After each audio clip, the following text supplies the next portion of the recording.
Hey everybody, welcome to another edition of Bob's Odd Jobs. We like to save money, save energy, and fix the things we have. Today, I'm talking about how to keep your mini-split sanitized. It's a great piece of technology, but it gets dirty. A lot of people complain about the mold buildup, the bacteria buildup, and they even sometimes have a smell that people would associate with dirty socks.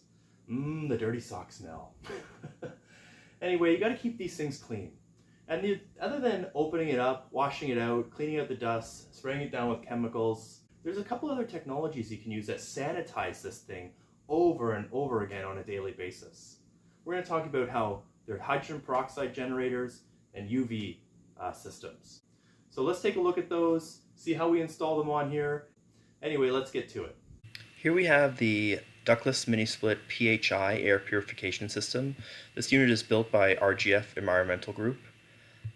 This system, it's like a bar that sits on top of your mini-split. You can see it here. It sits right on top of the mini-split. It's wired into the electrical of the mini-split, so it's always running.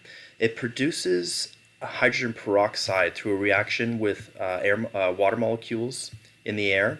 And that hydrogen peroxide will be pulled through the top of the system and through all your coils, and it will sanitize the system every time it's being used. It reduces viruses, bacteria, mold spores, and odors right at the source. So it can be used as a long-term solution. There is some maintenance with this where you have to remove and change the actual, I think it's called the catalyst that's inside of it. I think it probably has a certain, probably 2 years before it needs to be changed. So that RGF module, it's a long bar. You basically are going to put it right on top here, and the air for your mini-split gets sucked in through the top. So as the air is sucked in through that bar, it comes through the mini-split, through the fan, and this hydrogen peroxide will sanitize the whole unit. This one's called the Airflow 3 by Field Controls. It's also a hydrogen peroxide generator. It works the same way as that other unit works. It has a catalyst inside of it, but this unit is much smaller. It sits right on the front of your AC unit. You can see it's a small little unit, and as your air conditioner, or sorry, as your mini split is pulling in air, it's sucking in through part of the catalyst and it's producing that hydrogen peroxide. So that hydrogen peroxide is getting pulled into your mini split every time it's being used. You can see it's tested. It has no VOCs, no ozone emissions, and it says zero maintenance.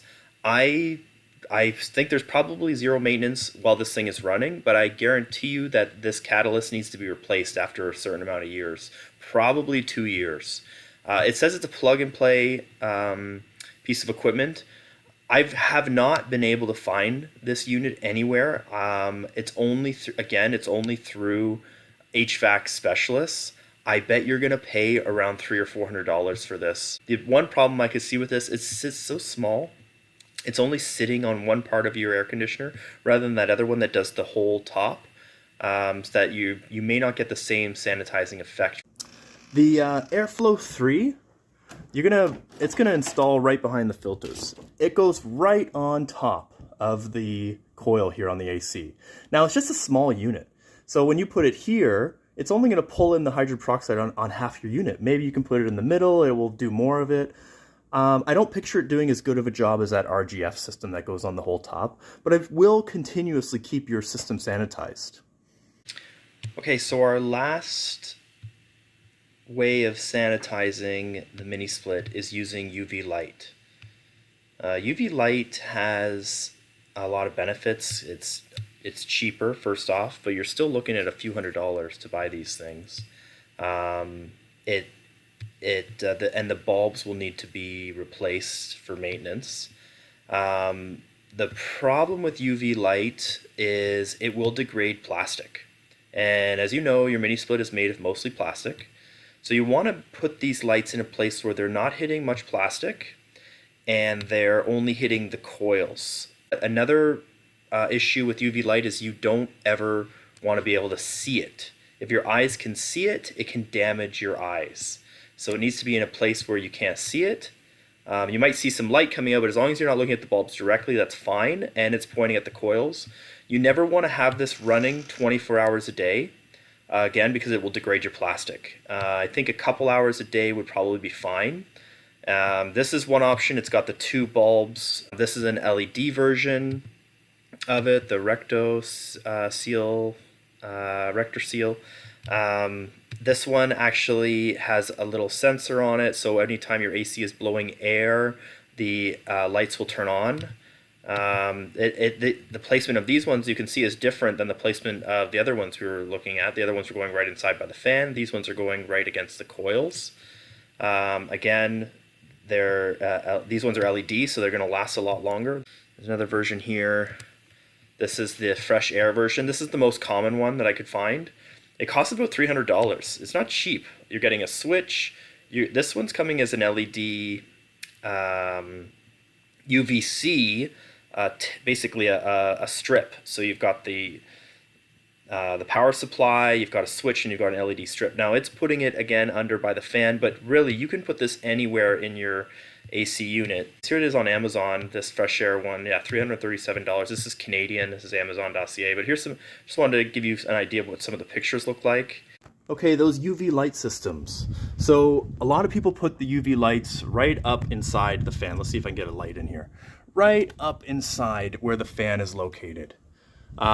So you want to make sure if you're going to install it here that you can't see these lights. You don't want them shining in your eyes when you look up at this fan.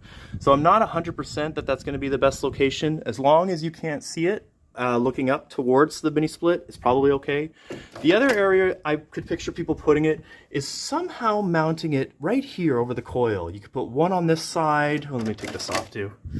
And you could put one on this side, and then you'd have a double UV system shining right down on the coils. If you close the top of your mini split, you're not looking at those at all.